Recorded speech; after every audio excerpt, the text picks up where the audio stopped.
So I made handouts. I'm afraid I didn't make that many. I figured, I wasn't sure how many people would be interested in visual novels related. Or also, I wasn't sure if how interested people would be in a Dead Tree version. So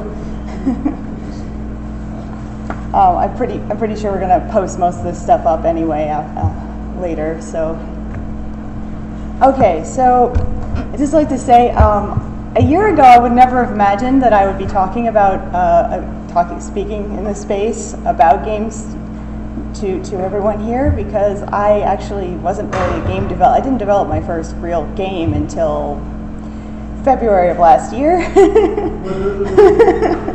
And so, all right. So this is actually, I've done this in RenPy, which is the engine I use most frequently. It's the most popular visual novel engine. All right, and it's actually, I did it in the same color and style as the very first game I created. So, so I'm going to start my game here. This is my presentation. So I'm a visual novel newbie. I actually had not played any visual novels prior to last year. Hatoful Boyfriend was my first one. On recommendation from, I believe, Jamie.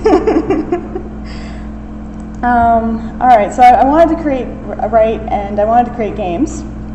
And RenPy actually, I found a way to write. I would try to write stories, and I would end up just, not really finishing anything, but RenPy has really helped me get my ideas out. The format just works really well for me. I also, I had made games through tutorials before this, but, and usually it was Unity, and it didn't really quite fit for some reason. But when I took Jamie's class on RenPy, I kind of found my tool. The problem, though, is with visual novels, you generally have to, have some artwork, generally have to have some, sound effects, music, that kind of thing. So, and I'm not an artist, unfortunately. So I thought to myself when I was listening to Jamie's talk, how do I get assets? How do I make up for this failing? And what occurred to me was I could get photographs. I could use just photographs that I'd taken, and that if I couldn't find something in my own set of things I've taken, I could find stock photographs that were free online somewhere, which is what I did. So art for a non-artist. So the Statement of Randolph Carter was my first game. It's based on the H.P. Lovecraft short story. And so with the help of, it's kind of hard to see it because it's really dark. But this is actually a picture I took. That light is killing me.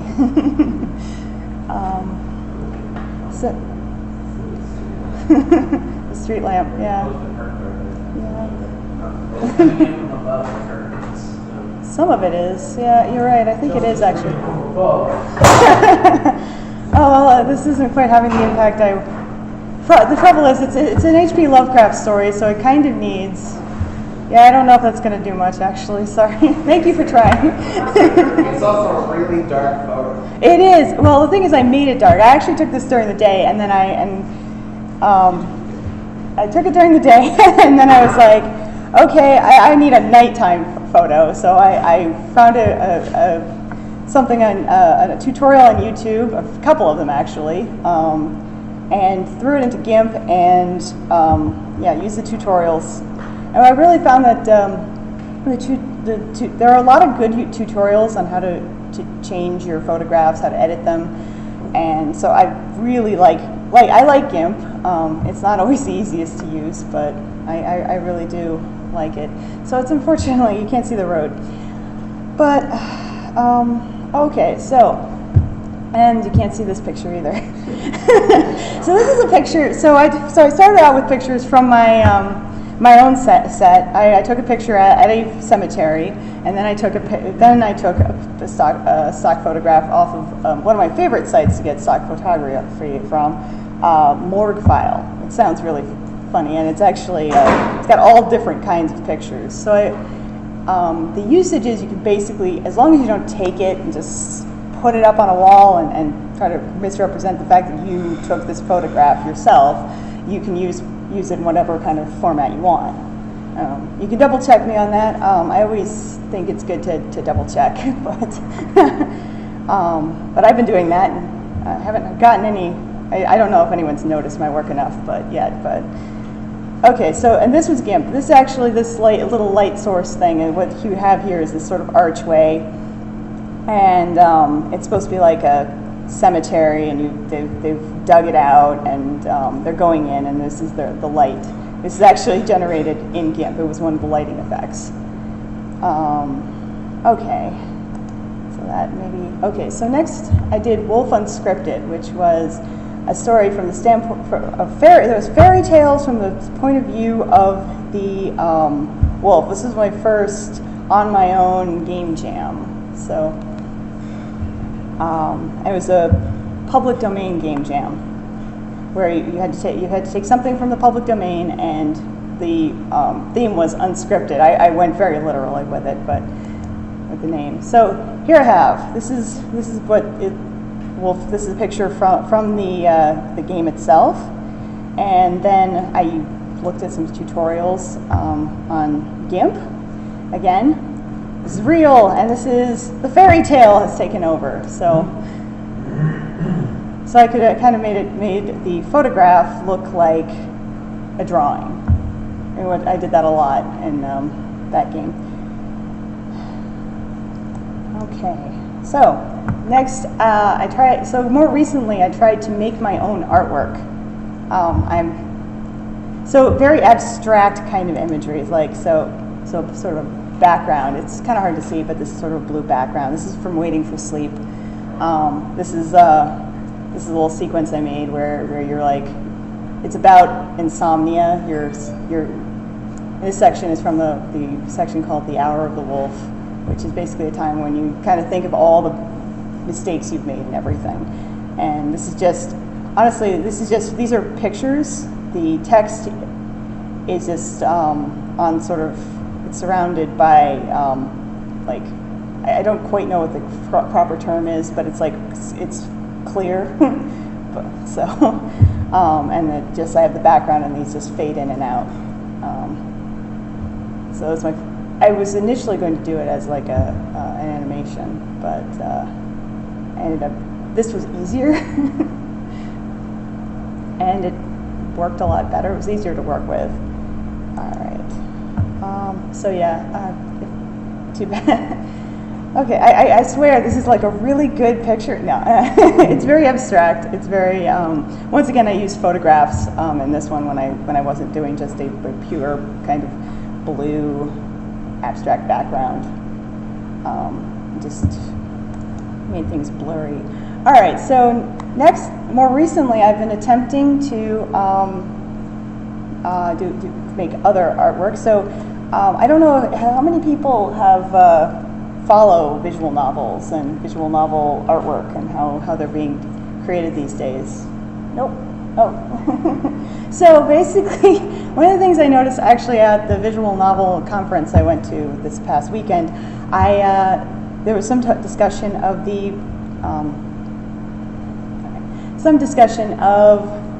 well, there was one guy who basically created a 3D village or 3D city neighborhood, and what he would do with that is put the camera someplace, take a picture of it, capture the image, and that's how he generated the art. So he'd have the space in 3D, and then he could light it whatever way he wanted to, and then he'd do some other stuff with Photoshop. So I decided to try that, but instead of using I actually, once again, used GIMP, and this is actually an image from Unity 3D. I put a sphere out there. It's supposed to be a planet, if it's not clear. Hopefully it's clear that it's a planet. So this is the lit side. The planet. So I took a sphere, threw a like a texture on it, and took a picture of it. Like I said, I'm not an artist, but this is how I make up for that, and I know it's not great, but but thanks. Okay, so that's one way. So that's basically my attempts at art, making up for the fact I'm not an artist. Now music. Not a musician either. I took piano when I was a kid, but that's it. It's for a few years, and I've tried to get back into it just because it would be kind of cool if I could make my own music. But so instead, probably everyone's familiar with Kevin MacLeod and in Computech. Computech. I don't know if is anyone familiar with Juke Deck? It's a procedural generation. It procedurally generates music based on a few. You put in some inputs, what you're kind of looking for, your sci-fi, ambiance, that kind of thing. So, are we going to hear any sound? Actually, I didn't think about that. Is there any sound? Actually not. No. Okay. Is there supposed to be sound playing right now? No. So.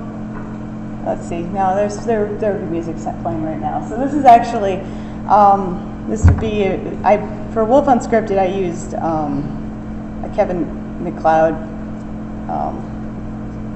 song, and I guess that's kind of lost. On Planetary Data, I created something in Juke Deck, which was I believe it was a sci-fi and ambiance. If you want to hear what I have.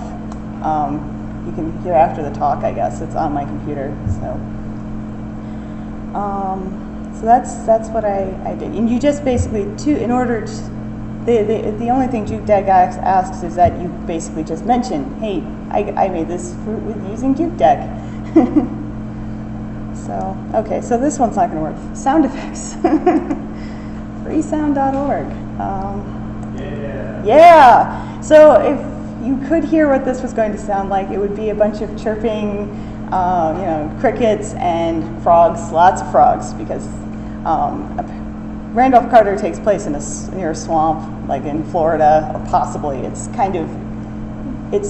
vague because H.P. Lovecraft kind of wanted to have kind of a dreamlike quality. But so it was middle of the night. I thought it'd be kind of a good way to sort of set up an ambiance, which, yeah. And Wolf Unscripted.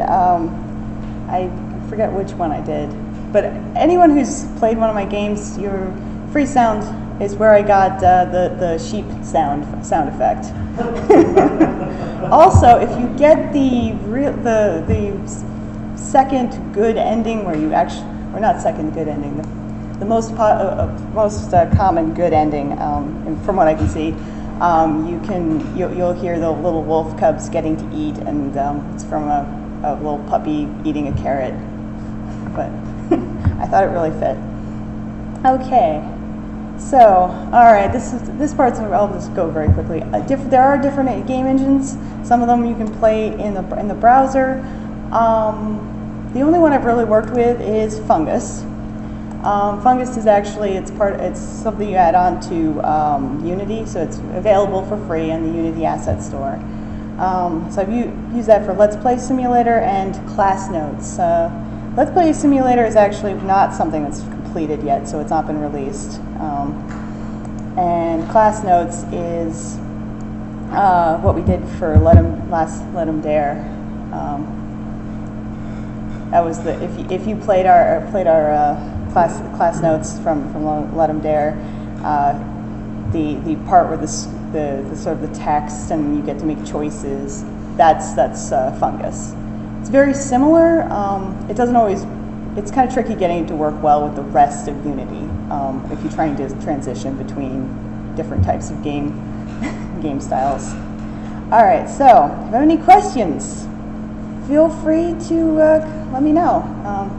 So these are all games I've made. Yeah. What did you use to record the puppy eating the I carrot? didn't actually record the puppy eating the carrot. You found that. I found it on Freesound. Yeah, I have been trying to get my own sounds, and also Freesound is like this community where you can upload and share. Basically, it's really cool. I do make a mention. Not everybody wants you to use it for like commercial purposes. Some people, they're kind of restrictive on how they want you to use it. So but it's right there in the entry. If you look it up, you can actually filter on Creative Commons licenses. So yeah. All right, and thanks to TVGS for getting me started and for all the great feedback.